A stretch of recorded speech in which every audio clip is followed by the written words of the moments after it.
todo el mundo no se le puede contar ciertas cosas, Juan. La gente se ríe y no cree más de lo que tiene enfrente de los ojos. Pero tú no eres de eso. Había una vez un hombre de allá de Calabazar de Sagua, un pueblo de las villas, que tenía el pico fino para contar historias. La cabeza la tenía llena de ríos, montañas, hombres. Empezaba a contar y no existía pájaro del monte ni sonido de guitarra que no se sacara del pecho. Un caballo está hecho para el aire con sus narices, para el viento con sus crines y las piedras con sus Pero cascos. también está hecho para la imaginación, para echarlo a correr donde le plazca el pensamiento. Por eso usted lo pone a correr bajo el agua. Yo no lo pongo. Él está bajo el agua. Lo veo pasar y lo oigo. Se viene acercando al galope, sus crines de alga, su cuerpo rojo como los corales.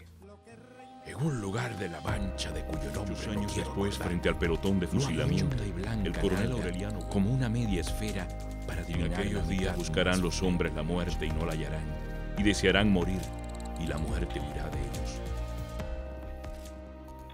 Cuentan que Onelio Jorge Cardoso, que era este y no otro el nombre de aquel ingenioso hidalgo, había sido de todo un poco en su vida, desde aprendiz de cuarto oscuro de fotografía, viajante de quincalla, vendedor de medicina, maestro rural, y que todo esto le serviría tiempo después para la profesión que más le avenía, la de cuentero mayor. Nos legó toda su literatura vivencial a través de una voz singular que nos fue dando una serie, una argamasa de personajes que él supo construir y hacerlo muy bien con ese don que tenía, con ese don de gente que suponemos le haya venido por su bregar en la vida, porque fue una persona de un origen muy humilde, tanto en el orden económico como en el orden espiritual. Este hombre que fue, llamémosle coloquialmente, vendedor ambulante, supo apropiarse de las características de estas personas, de carboneros, de pescadores, de obreros agrícolas, de personas con vicisitudes, con tragedias, de personajes imperfectos, que él supo hacerlo magistralmente, es decir, trazarlos psicológicamente muy bien desde el punto de vista literario. 1945. Onelio ha publicado sus cuentos en algunas revistas que al propio decir de Cardoso eran de poca vida, pero este año 45 da un golpe de suerte. Obtiene el premio Hernández Catá con el cuento Los Carboneros y una editorial mexicana le publica su volumen Taita diga usted cómo. Acontecimiento que, como confesaría años más tarde, le emborracharía el alma.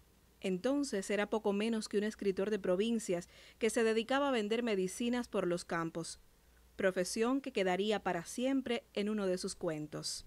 Yo vendía ambulante entonces y tenía una mula caminadora y firme, porque para pensar no hay como el paso de una mula bajo el cielo. El cuento tiene el golpe seco de un latigazo. Como diría uno de los grandes de la cuentística universal, es como arrancarle un trozo a una madera, un pedazo de la vida de alguien y dárselo al lector. El cuento debe cautivar desde la primera palabra y seguir cautivando después, mantener al que lee en suspenso, y así hasta el final. Es el cuento el desafío más difícil que enfrenta un escritor. Contar una historia bastante interesante y breve que absorba la atención del lector. Como diría el propio cuentero mayor, tomar a los personajes de la mano y llevarlos firmemente hasta el final sin ver otra cosa que el camino que les trazamos. En el año 48, Onelio Jorge Cardoso se traslada a La Habana y comienza a escribir guiones radiales en la llamada emisora Las 1010. Allí hace también de redactor, obtiene el Premio Nacional de la Paz, Hierro Viejo. Es un cuento fabuloso. Aparecen sus textos y en 1958 aparece El Cuentero, su segundo libro publicado por la Universidad Central de Las Villas. Juan Candela es el principio donde arranca la poética de Cardoso. Esa contradicción que supone un enfrentamiento entre realidad e imaginación, que Onelio supera con la maestría de su obra como narrador. Tal vez por eso de que todos necesitamos ese caballo de coral que galopa bajo el mar, esa metáfora, y no otra cualquiera del arte, de la belleza y la imaginación. Porque hay que tener ojo para ver. El que tenga ojo, que vea. Notable es la presencia constante de la imaginación en su poética, desde los primeros años y que arrojara el parto magnífico de Juan Candela, quizás un alter ego del propio Onelio, con la cabeza llena de ríos y de hombres, símbolo de la imaginación y la poesía popular. Sobresale además por su oralidad, lo coloquial. Sus personajes parecen atraparnos por el brazo para contarnos en un susurro íntimo sus historias. Uno se movía, se daba golpes en las piernas espantándose los bichos, pero seguía ahí, con los ojos fijos en la cara de Juan, mientras él se ayudaba con todo el cuerpo y refería con voz distinta a la suya. Ese cuento que nos habla de un hombre mitómano, que sabía decir mentiras porque contaba cuentos que no eran ciertos, pero que supo alimentar el hambre espiritual, al que se refiere Onelio Jorge Cardoso en El caballo de coral, cuando dice que el hombre tiene dos hambres, el hambre espiritual y el hambre material. Los escenarios de sus cuentos conmueven por su sencillez. Un auditorio lleno de macheteros, campesinos, carboneros. Es el barracón, los hornos de carbón o la frágil embarcación sobre las aguas del inmenso Caribe. Pero los ojos son los mismos, ojos embrujados, cautivados por la palabra. Es Onelio dentro de la piel de sus propios personajes, contando sus viejas historias.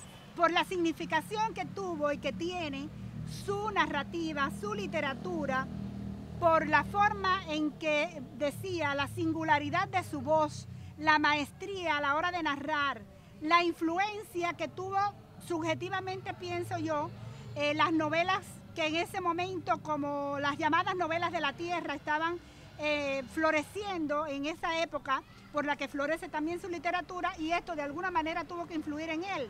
Onelio amó y vivió intensamente el campo y el mar. Admiraba a aquellos que se rompían el alma batallando. De ellos escribía y a ellos se dirigían sus cuentos, mire, hablándoles con sus mismas una vez palabras. reventaron las aguas antes de tiempo sobre San Miguel y toda esa zona. Primero pasaron unas nubes a ras de loma y luego vino aquel mar negro con un viento frío de vanguardia que aplanó el espartillo. En el 62 publica El caballo de coral, que es un libro precioso, es un libro cargado de toda esa imantación, esa imaginación que supo ver en él el crítico Jaime Saruski, que dijo que a través de los elementos líricos muy concisos, muy precisos, muy objetivos, a través de esa narrativa sintética que nos lega Onelio Jorge Cardoso, pero esos elementos poéticos, esos elementos líricos, poéticos entre comillas, que están en su prosa, o sea, esos son los dos pilares fundamentales sobre los que descansa, según Saruski, y yo coincido con él como lectora, son la imaginación y la poesía. Dijo en una ocasión el más universal de todos los cubanos: con los pobres de la tierra quiero yo mi suerte echar. Y nuestro cuentero fue fiel a ese principio. Su obra estaba poblada de campesinos, macheteros, carboneros, pescadores, aquellos que de cara al sol tenían que enfrentar los más duros trabajos para ganarse el pan y que como nadie estaban más necesitados de soñar. Hay que creer en algo que sea bonito, aunque no sea. Y es importante que nosotros notemos en la obra de este gran autor, de este nuestro cuentero mayor, y no me cansaría de repetirlo, la disyunción, la dicotomía que existe entre la narrativa para adultos y la narrativa para niños. En tanto, los personajes para niños, su literatura para niños, pues va a estar colmada de una ternura infinita, sin edulcorar nada, sin melosería, sin ningún tipo digamos, de que el niño se convierta en ñoño, en ñoñería. O sea, es una literatura para niños, pero para niños inteligentes.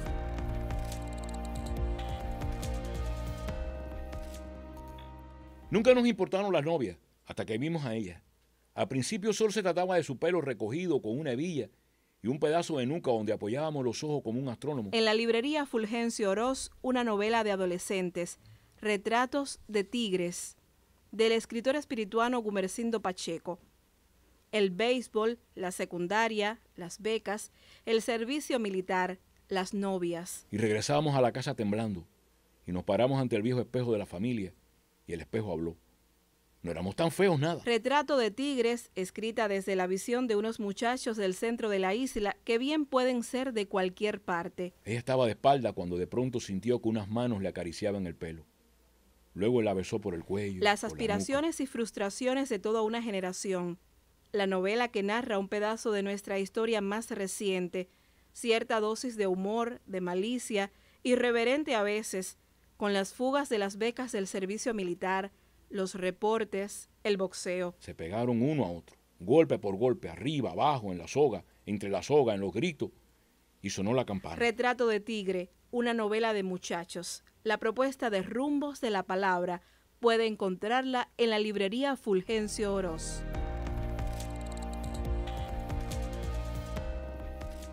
Hay muchas recetas para escribir un cuento y cuentan que una vez alguien intentó sorprender a Onelio con el análisis de uno de sus cuentos. Pretendía haber encontrado la fórmula mágica para escribirlos. Llenó el pizarrón de esquemas. Onelio solo dijo: eso que usted dice está muy bien, pero si yo me hubiera puesto a pensar en todo eso, jamás hubiera escrito un cuento. Empezaba a comprender qué era eso. Una cosa que tiene que ver con las estrellas. Una cosa que es, aunque no lo parezca. Gracias a la vida que me ha dado tanto, me dio dos luceros que cuando los abro. Poetas y cantores comparten el escenario esta tarde de la mano y con la voz de una de las grandes de nuestra América, la chilena Violeta Parra, y ese antológico poema Gracias a la vida. En las multitudes el hombre que yo amo. Gracias a la vida que me ha dado tanto, me ha dado el oído. Los cuentos de Cardoso quedarán vivos en nuestras letras. Nadie como él embotaba los sentidos, tapaba el piso de tierra del barracón, jugaba con las palabras. Estamos seguros de que en cualquier latitud del mundo será imposible dejar de oír la maravillosa palabra de Onelio Jorge Cardoso. Chubasco y la voz tan tierna de mi bien amado. Gracias a la vida que me ha dado tanto, me ha dado el sonido y el abecedario, con él la palabra que pienso y declaro, padre, amigo, hermano,